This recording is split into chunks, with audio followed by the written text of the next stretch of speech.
Question 1.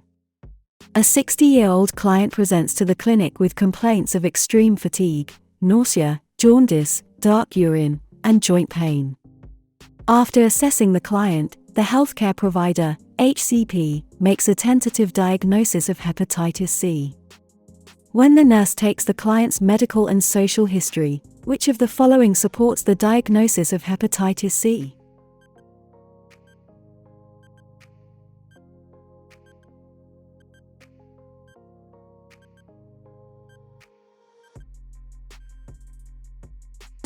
B. The client received a unit of blood in 1991.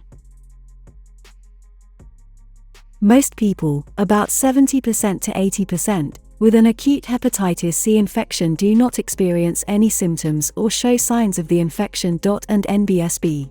If hepatitis C symptoms and NBSB do occur, they usually appear within 2 weeks to 6 months after being exposed to the hepatitis C virus, HCV. Although some people may not exhibit symptoms for 15+ years. And NBSB. The U.S. blood supply was not screened for hepatitis C until 1992.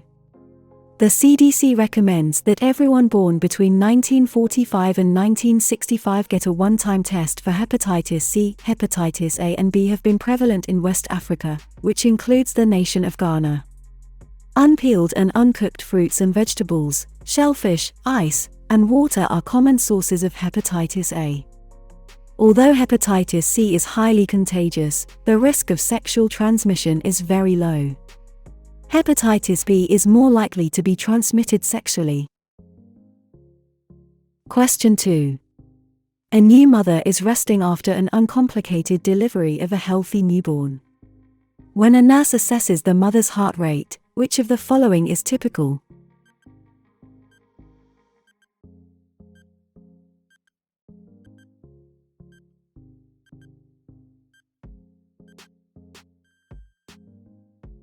A. Bradycardia. Puerperal bradycardia with rates of 50 to 70 bpm commonly occurs during the first 6 to 10 days of the postpartum period. It may be related to decreased cardiac strain, decreased blood volume, contraction of the uterus, and increased stroke volume. Tachycardia is not typical in postpartum. A thready pulse is a scarcely perceptible and often rapid pulse. It is often present with excessive blood loss and hypertension. A bounding pulse feels strong and throbbing. It can be related to several things, including anxiety, overexertion, or heart failure. Question 3. The nurse is preparing a community awareness presentation on latex allergy. Beside healthcare workers, which group is most at risk for developing a latex allergy?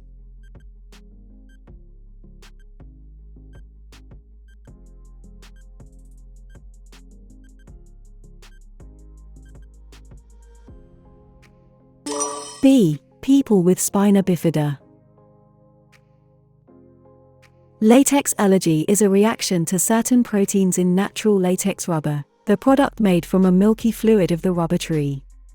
The amount of latex exposure needed to produce sensitization or an allergic reaction is unknown. Increasing the exposure to latex proteins increases the risk of developing allergic symptoms. Along with healthcare workers, the risk of latex allergy is highest in people with spina bifida, a birth defect that affects the development of the spine. People with this disorder often are exposed to latex products through early and frequent health care. People with spina bifida should always avoid latex products. Question 4. The nurse is assessing a 13-year-old girl for Turner syndrome. Which of the following is a clinical manifestation of the syndrome?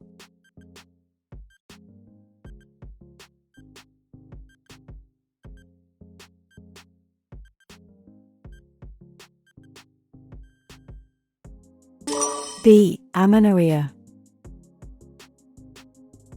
Turner syndrome occurs in girls when only one X chromosome is present. Although the syndrome can be diagnosed at birth or in infancy, it becomes apparent at puberty, with amenorrhea secondary to ovarian failure.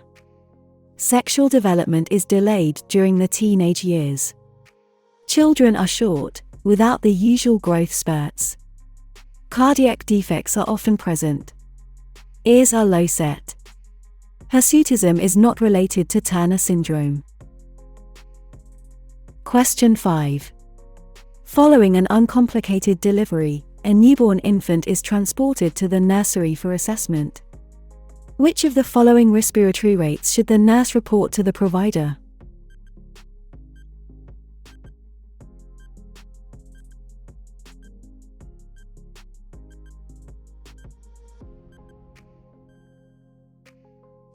C. 70 breaths per minute. The nurse should notify the provider if the infant's respiratory rate is 70 breaths per minute. The normal respiratory rate for newborn to 6-month-old infants is 30 to 60 breaths per minute, with an average of about 40 breaths per minute. Question 6. A primogravid client at 14 weeks gestation has been diagnosed with hyperemesis gravidarum. The nurse explains to the client that the condition is related to high levels of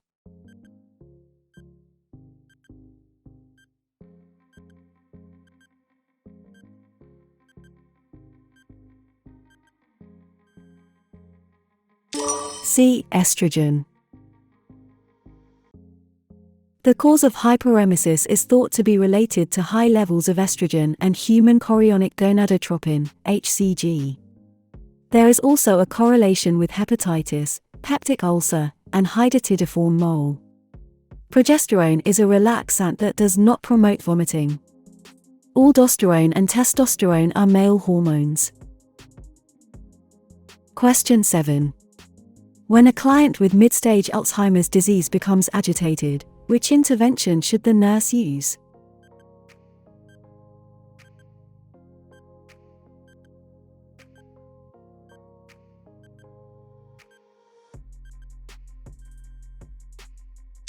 C. Putting an arm around the client's waist. When a client with Alzheimer's disease becomes agitated, frustrated, or hostile, the nurse should respond in a calm and supportive way. Decreasing external stimuli is helpful. Touch can provide immediate security and reassurance. Question 8. The nurse is collecting an anterior nasal swab specimen for COVID-19 testing. Which of the following actions is correct?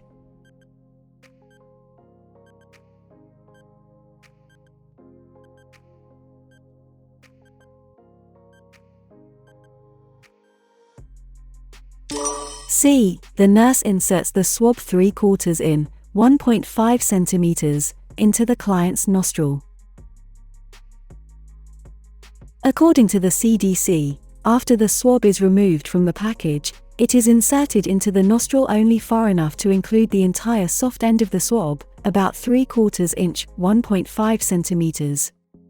The swab is rotated slowly within the nostril, pressing gently for a total of 15 seconds, to get as much nasal discharge as possible. The process is repeated on the other nostril, using the same swab. There is no need to ask the client to blow their nose before obtaining the specimen. Question 9. The nurse is providing care for a client experiencing a long and difficult labor. When the amniotic fluid becomes streaked with meconium, which complication is the neonate at risk for?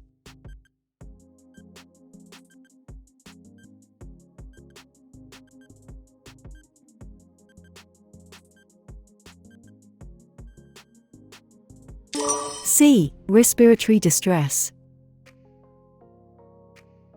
Meconium is the neonate's first stool. It is thick, sticky, dark feces that contains cells, proteins, fats, and bile. Meconium is usually passed within the first few days after birth. If it is released in the womb, during labor, or after birth, it can get into the lungs of the fetus, causing meconium aspiration syndrome, MAS, obstructing the airway and surfactant. Most infants with MAS get better with no problems. Question 10. A healthcare provider is teaching a youth group about how to avoid acquiring a sexually transmitted disease, STD, if they are sexually active. Which of the following is the best method of prevention?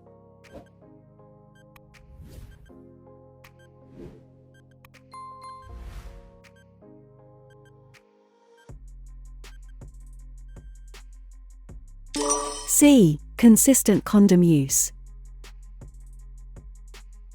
Although not 100% effective, routine condom use is the best way to prevent acquiring a sexually transmitted disease, STD.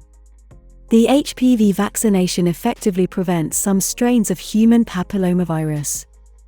Douching disrupts the natural pH and balance of bacteria and does not prevent STDs. Spermicidal creams may help protect against pregnancy but not STDs. Question 11. The nurse is educating a postpartum mother on perineal self-care prior to her discharge to go home with her baby. The nurse should instruct the mother.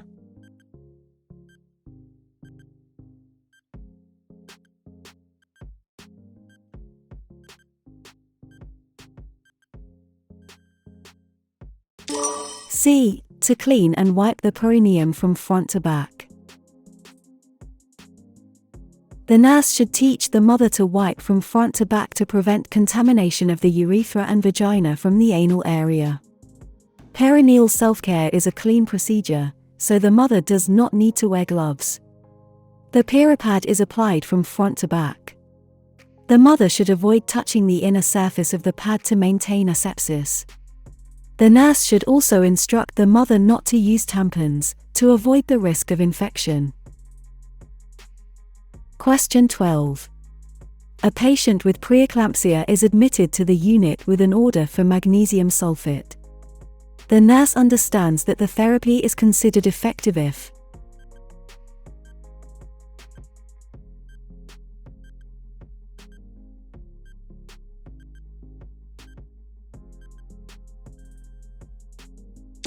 C. No seizures occur. Magnesium sulfate is an anticonvulsant. Blood pressure may drop during its administration, but that is not the goal. Ankle clonus is a series of abnormal movements of the foot, set off by reflex testing. Scotomas are areas of blurred vision or blindness, which often precede a seizure. Question 13. When instructing a client with acquired immunodeficiency syndrome, AIDS, about proper food choices, which of the following items should the nurse teach the client to avoid?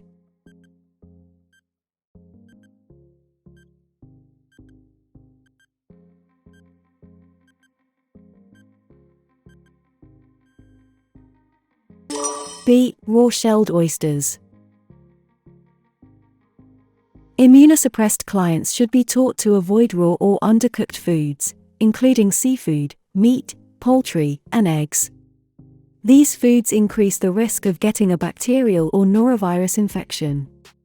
Foodborne illness can be more serious for an AIDS client, requiring hospitalization, a lengthy recovery, or possibly even death. Clients should be taught to be extremely careful when handling, preparing, and eating food. Question 14. The nurse is preparing a presentation on nutrition for senior citizens. Which of the following items is most important for the nurse to include?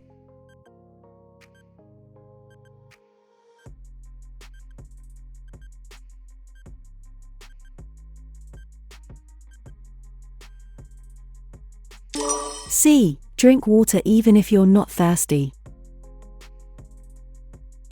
According to the U.S. Department of Agriculture, senior citizens, over age 60, need to consume more fluids, due to a loss of sense of thirst. The National Institute on Aging recommends frequent sips of water throughout the day. Canned fruits can contain extra sugar. The DASH diet is healthy, but designed to lower blood pressure. Increasing proteins at every meal is not a recommendation. Question 15. On discharge from the hospital, the healthcare provider prescribes lisinopril, Prinvil, Zestril, for a 54-year-old male client. Which common side effect should the nurse teach the client about?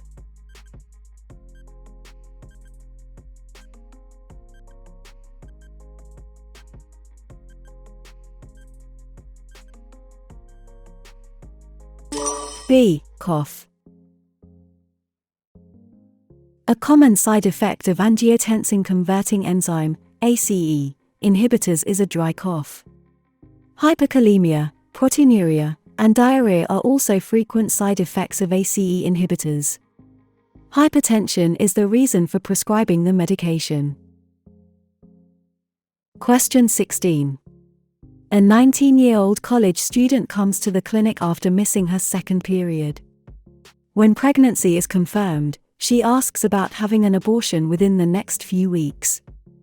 The nurse tells her that an abortion can safely be performed by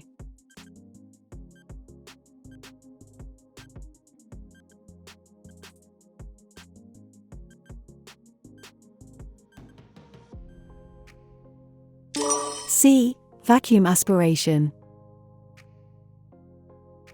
When gestation is less than 13 weeks, the usual method of elective abortion is by vacuum aspiration, also called the suction method. The Plan B or morning after pill is for emergency contraception. It must be taken no longer than 5 days after unprotected sex.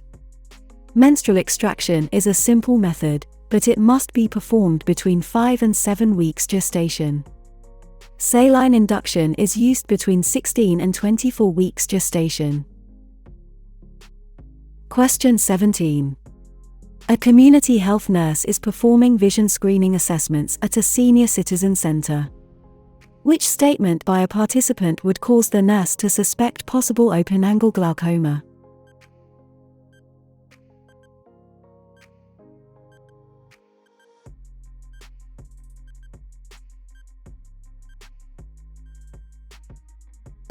B. It's hard to see out the side of my eyes. Glaucoma is an eye disease that gradually steals vision. There are typically no early warning signs or painful symptoms of open-angle glaucoma. By the time a patient is aware of vision loss, the disease is usually quite advanced.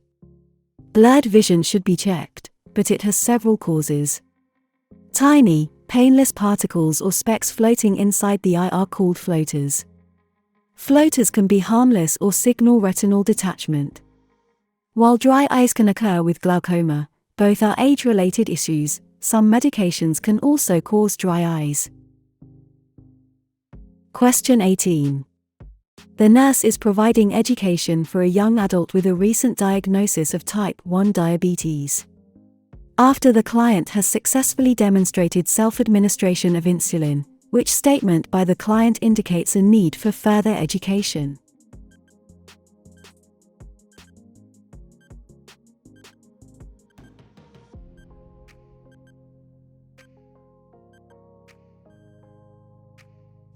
C. If I take good care of myself, I will be able to stop taking these shots.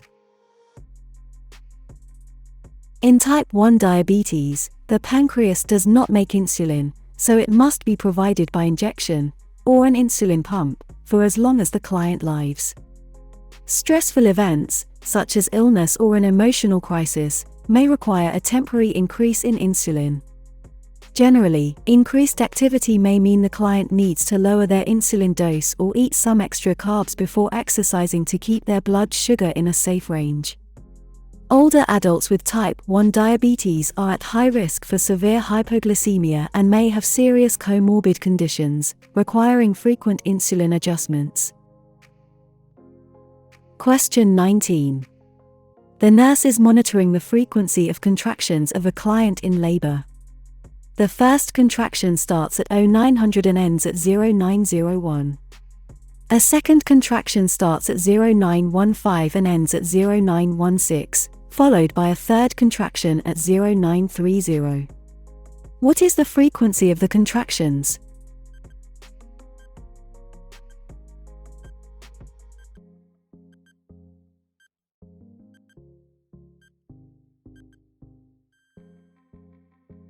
B. 15 minutes.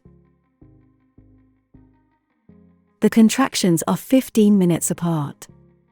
Frequency is based on the time between the end NBSB, start and NBSB, of one contraction and the end NBSB, start and NBSB, of the next contraction.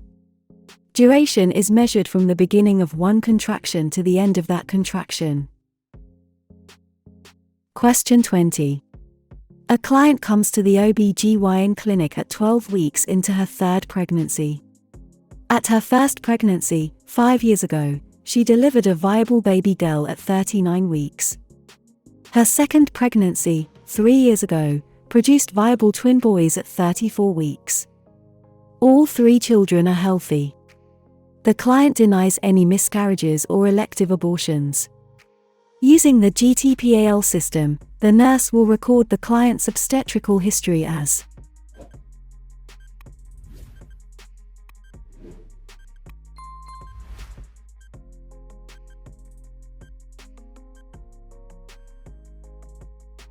C31103. GTPAL is an acronym used to detail a client's obstetrical history. G equals gravida, the number of times a woman has conceived, including the current pregnancy. T equals term births, a pregnancy carried to at least 37 weeks. P equals preterm births, deliveries after 20 weeks gestation and before 37 weeks gestation.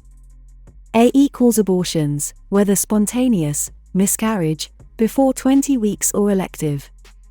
L equals living children.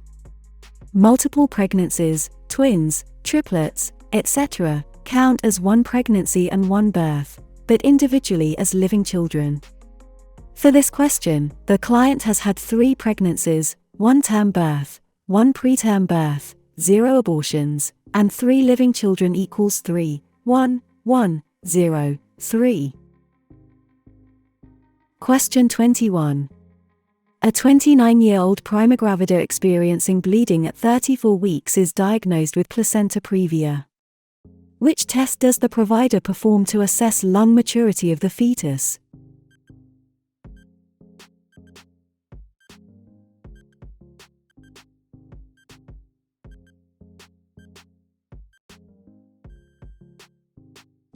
C. Lecithin-sphingomyelin ratio. Placenta previa and NBSB is a condition in which the placenta lies low in the uterus and partially or completely covers the cervix.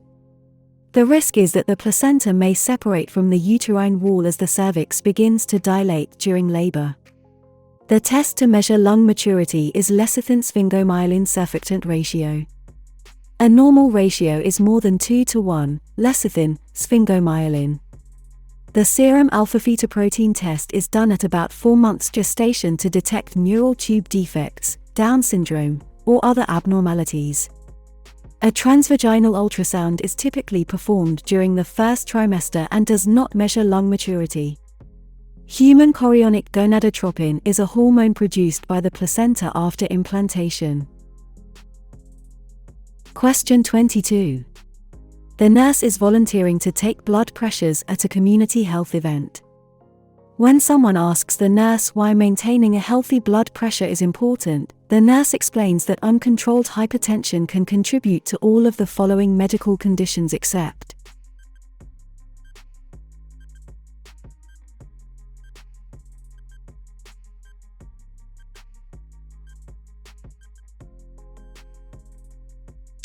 C. Diabetes.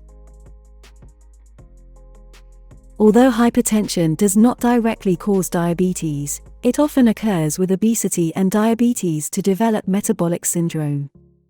High blood pressure can cause blood vessels that supply blood and oxygen to the brain to become blocked or burst, resulting in a stroke.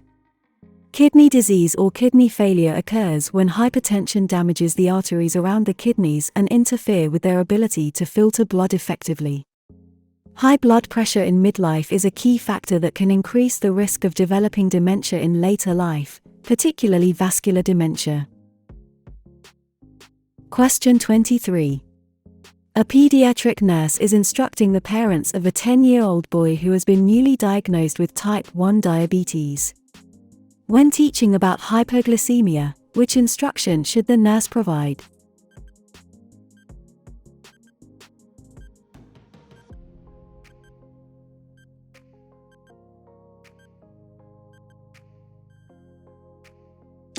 C. Always have glucose tablets and subcutaneous glucagon available. In the event of hypoglycemia, the child should be given 15 grams of a fast-acting carbohydrate, 3 to 4 glucose tablets, a tube of glucose gel, 4 to 6 pieces of hard candy, half a cup fruit juice or soda, or 1 cup skim milk. Hypoglycemia can occur quickly, so both the parents and the child should be taught to recognize its early signs. If the child passes out, glucagon can be administered IM or square. Other early signs of hypoglycemia include dizziness, confusion, irritability, trembling, weakness, and hunger. Drowsiness is also a sign of hypoglycemia, but it comes later. Question 24. A 27-year-old woman has type 1 diabetes, T1D. She and her husband want to have a baby. Her endocrinologist gave them information on pregnancy and diabetes. What is the first thing that the nurse should discuss with the prospective parents?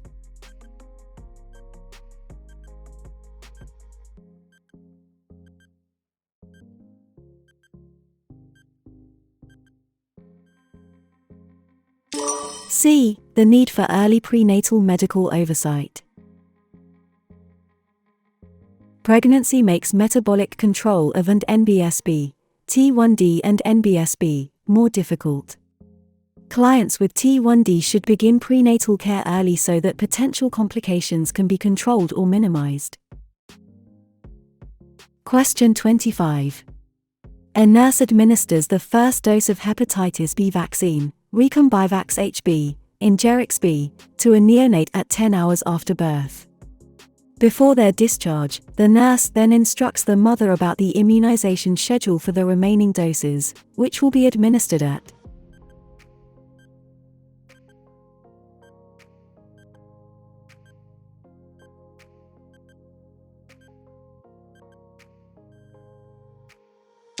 C. 1 to 2 months and 6 months of age.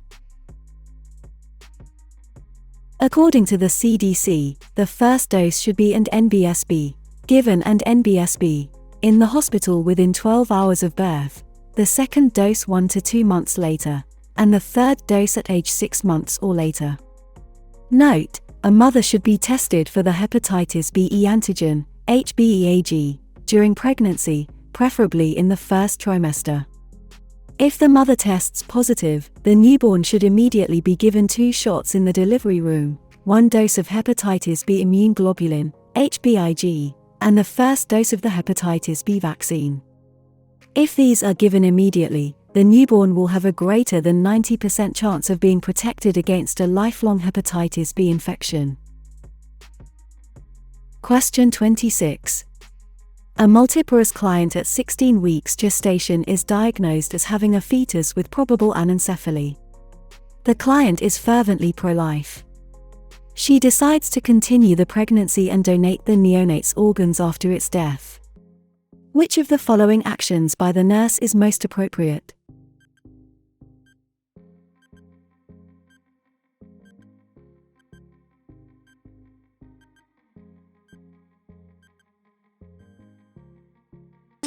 A. Explore their own feelings about the issues of anencephaly and organ donation. Anencephaly is a neural tube defect that is not compatible with life, although some neonates live for several days before death occurs. If the client decides to carry the fetus to term, the nurse should remain non-judgmental. The nurse should explore their own feelings. The nurse should not contact a minister. The client has probably discussed the decision with the clergy already. Describing the demise of the infant is neither helpful nor accurate. Death may occur immediately. Contacting the family is not within the nurse's domain. The parents may wish to be confidential and private. Question 27. The nurse is providing discharge instructions to a client who was admitted with a diagnosis of acute pancreatitis.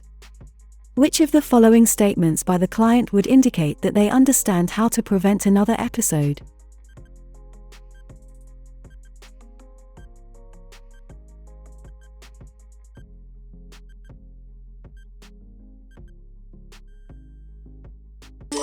A. I will attend Alcoholics Anonymous meetings. Acute pancreatitis is a sudden inflammation of the pancreas. Two common causes are alcohol abuse and gallstones. For clients with a history of alcohol abuse, all alcohol intake should stop, so promising to attend AA meetings is the appropriate response here. The other responses are unrelated to acute pancreatitis. The pancreatic acinar cells metabolize alcohol into toxic byproducts that damage pancreatic ducts. Enzymes that are normally released into the digestive tract build up and begin to digest the pancreas itself. The damaged pancreatic tissue promotes inflammation, which leads to further damage of the pancreas. Pancreatitis can present as either acute pancreatitis or chronic pancreatitis. Question 28. Which of the following are the most appropriate toys for a 5-month-old infant?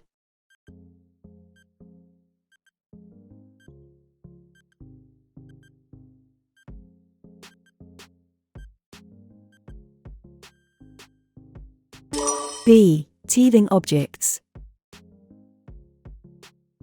Washable teething toys are appropriate for infants, who put everything in their mouths.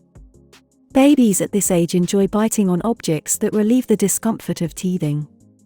These toys are not harmful and should be encouraged. Plastic toys may be unsafe because of small parts. Games and puzzles are too advanced, and pieces can be swallowed. Stuffed animals have eyes that can be swallowed or aspirated. Question 29. The nurse is providing discharge instructions to the parents of a 7-year-old girl who was admitted with a diagnosis of acute rheumatic fever. Which is a long-term care component for their daughter?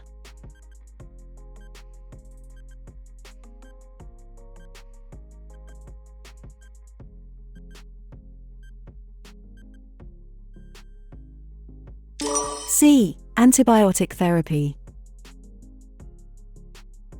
When children have had rheumatic fever, they are at risk of developing the illness again if they contract a streptococcal infection. These children are prescribed prophylactic antibiotics for a minimum of 5 years. Question 30. When teaching a patient with a new colostomy, which food should the nurse recommend eating to avoid odors in the stool?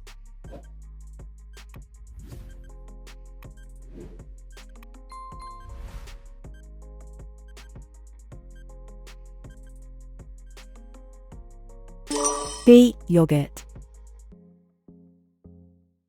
Foods that can reduce or eliminate odors with a colostomy include yogurt, buttermilk, cranberry juice, orange juice, tomato juice, and parsley. Foods that create odors include cucumbers, turnips, radishes, cabbage, broccoli, beans, asparagus, eggs, fish, garlic, onions, peanut butter, and strong cheeses. Question 31. After an at-home pregnancy test is positive, a female client comes to the prenatal clinic for her first appointment. She tells the nurse that she has missed 2 periods. A pelvic exam confirms the pregnancy. The client asks, "How could you tell I was pregnant by looking at my vagina?" What is the nurse's correct response?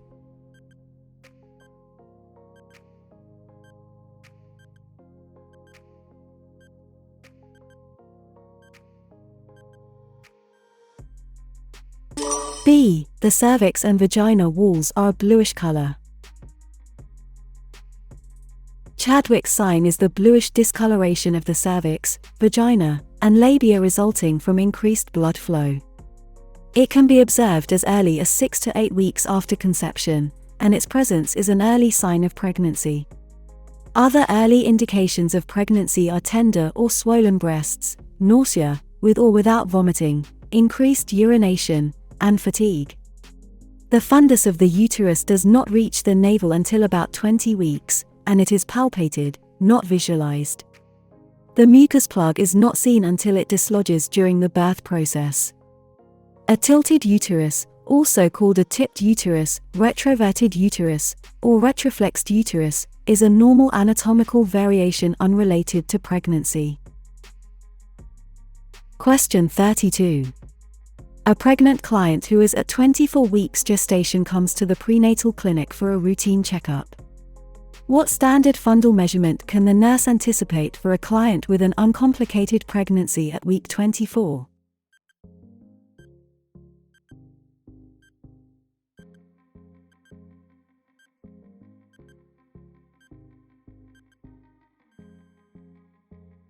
A. 24 centimeters. Fundal height measurement is typically done to determine if the fetus is small for its gestational age. The measurement is generally defined as the distance in centimeters from the pubic bone to the top of the uterus. Measurement usually begins about week 20. The standard is that after week 24 of pregnancy, the fundal height for a normally growing baby will match the number of weeks of pregnancy plus or minus 2 centimeters. Fundal height measurement can be less accurate if the client has a BMI and GT, 30, multiple pregnancy, history of fibroids, or too little amniotic fluid. Question 33. After her 6-year-old son is diagnosed with influenza A, the mother asks the nurse how to manage her son's fever and discomfort. The nurse's best response is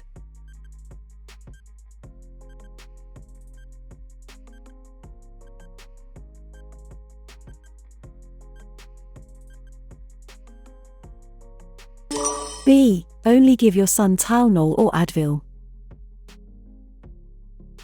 Ray's syndrome is a rare but serious condition that causes swelling in the liver and brain. Ray's syndrome seems to be triggered by using aspirin, acetylsalicylic acid, or ASA, to treat a viral illness or infection, particularly flu, influenza, and chickenpox. The nurse should advise the mother to give the child acetaminophen, Tylenol, or ibuprofen, Advil, Motrin, instead of aspirin. Question 34. The maternity nurse is giving discharge instructions to the parents of a 2-day-old infant. As part of the discharge instructions, the nurse explains how to prevent sudden infant death syndrome, SIDS. Which action by the parents is most important?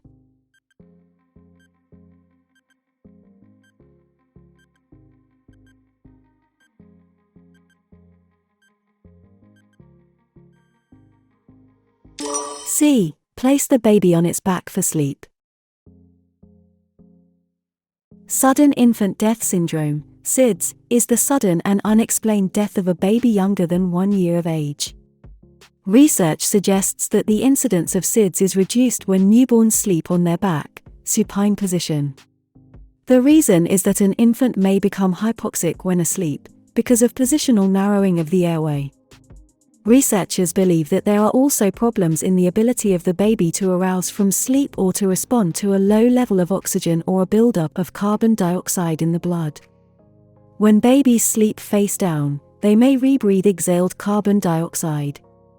Normally, rising carbon dioxide levels activate nerve cells in the brainstem, which stimulate the brain's respiratory and arousal centers. The baby then wakes up, turns its head, and breathes faster to get more oxygen. SIDS babies, however, may fail to rouse. Evidence shows that the Back to Sleep campaign to encourage parents to put their babies to sleep on their backs has dramatically reduced the incidence of SIDS. Other known risks for SIDS are smoking during pregnancy and exposure to secondhand smoke. No one should smoke in the home of a baby younger than 1 year of age.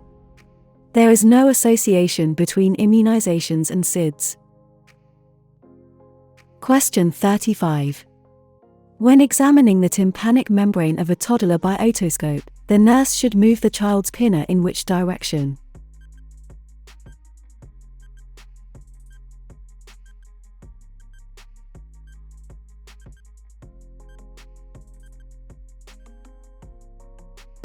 D. Down and back.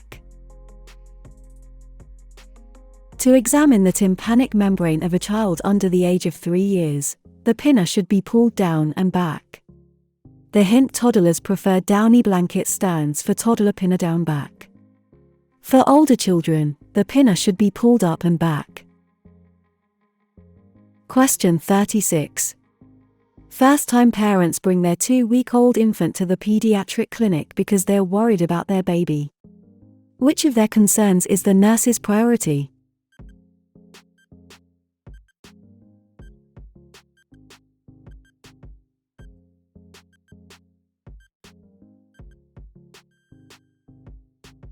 D. The baby's spit-up seems large and forceful. Pyloric stenosis is a birth defect characterized by forceful, projectile vomiting. It occurs when the pylorus muscles thicken and become abnormally large, blocking food from reaching the small intestine. Pyloric stenosis is 4 times more common in boys than girls. Besides projectile vomiting, other indications of pyloric stenosis are weight loss, dehydration, being very hungry despite vomiting, lack of energy, and fewer bowel movements or frequent stools that contain mucus. The treatment for pyloric stenosis is surgery, pyloromyotomy. The other answer options are not uncommon for a 2-week-old infant. Question 37. At her 6-week postpartum appointment, the client tells the nurse that she wants to resume oral contraception as soon as possible. Because the client is breastfeeding, the nurse knows that the best option for her is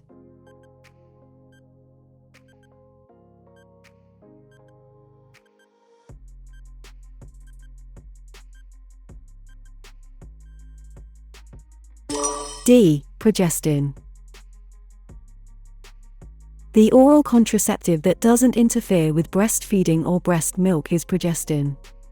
Breastfeeding as a form of contraception is called lactational amenorrhea method, LAM. LAM is about 98% effective if nursing is regular and frequent. However, LAM is only effective while infants are younger than 6 months of age. Estrogen suppresses milk production. Testosterone and oxytocin are not used as oral contraceptives. Question 38. The school nurse has been invited to participate in a workshop for parents on childhood nutrition. The nurse knows that the primary nutritional disorder for school-aged children is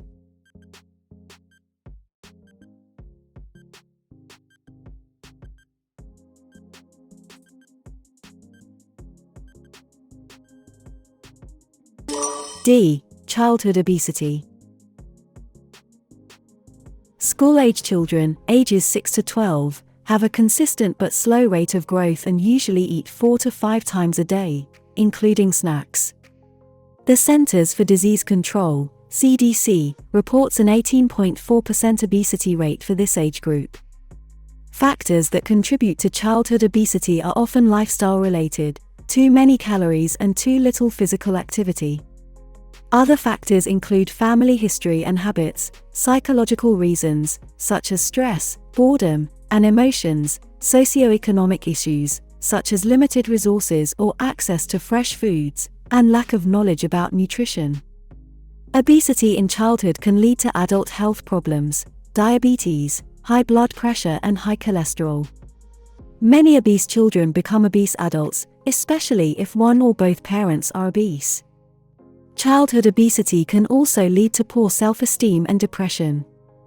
Eating disorders, anorexia and bulimia, tend to occur in adolescence. Picky eating often begins in earlier than school age. Question 39. A nurse is caring for an 18-month-old male in the pediatric unit. Which of the following is important?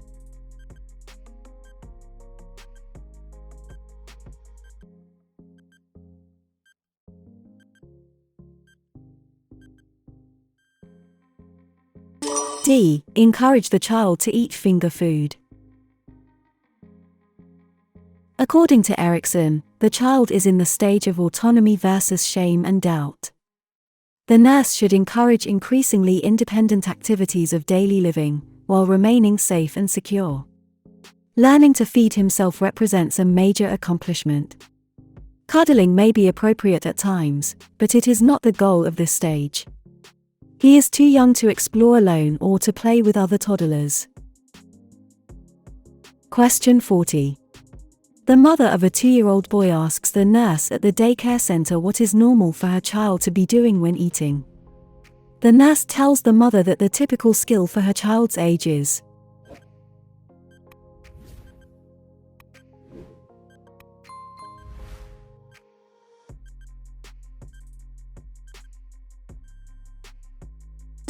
D. Eating with a fork. To feed themselves, 2-year-olds need to use and develop their fine motor skills. Toddlers can typically use a spoon by 18 months of age. Cutting with a knife, drinking from a glass, and pouring liquids without spilling are skills that will develop later. Question 41. Percussion is a physical assessment technique that is used to assess all of the following except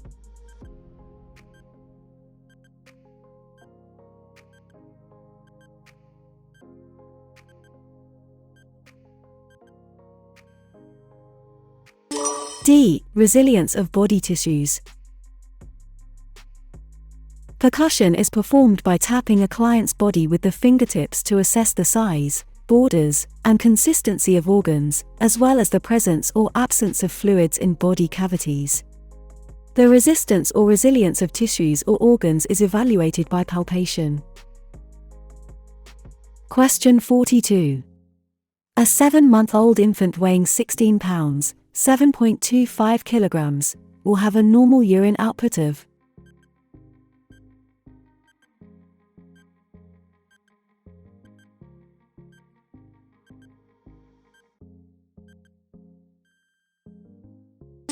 D. 2 milliliters per kilogram per hour. Normal urine output is age-dependent. Birth to 1 year, 2 milliliters per kilogram per hour, 2 for 1 and under. Toddlers, 1.5 milliliters per kilogram per hour. Child, 1 milliliter per kilogram per hour. Question 43. A client who is planning to become pregnant within the next year makes an appointment at the prenatal clinic to discuss pre-pregnancy health. The nurse advises the client to begin taking which of the following supplements to prevent neural tube defects?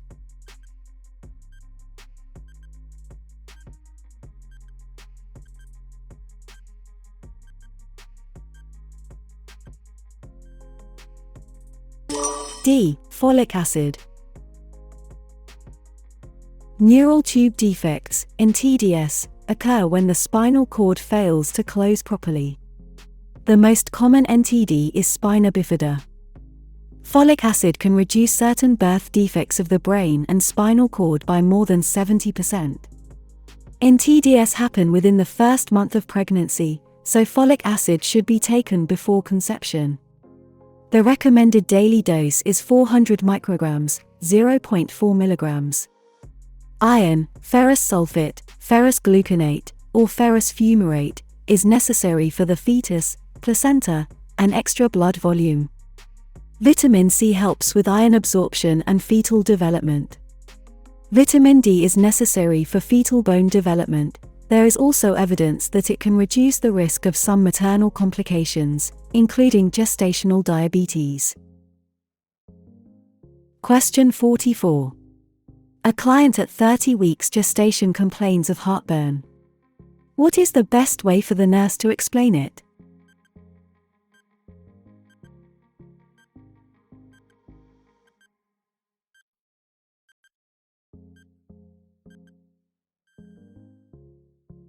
D. The stomach releases a backflow into your esophagus.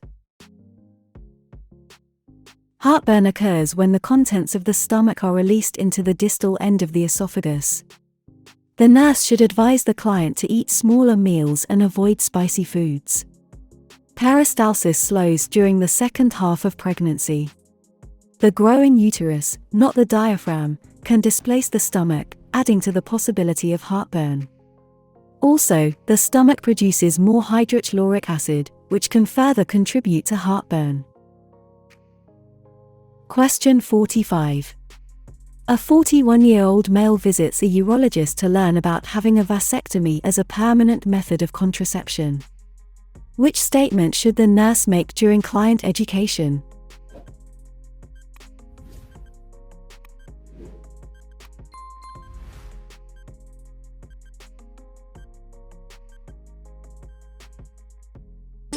D. You'll need to use another type of birth control until your sperm count is 0. A second method of birth control is necessary until the sperm count is 0. There is no need for follow-up after that. Reversing a vasectomy is difficult, requiring microsurgery. The result may be unsuccessful. There is no correlation between having a vasectomy and cardiac disease.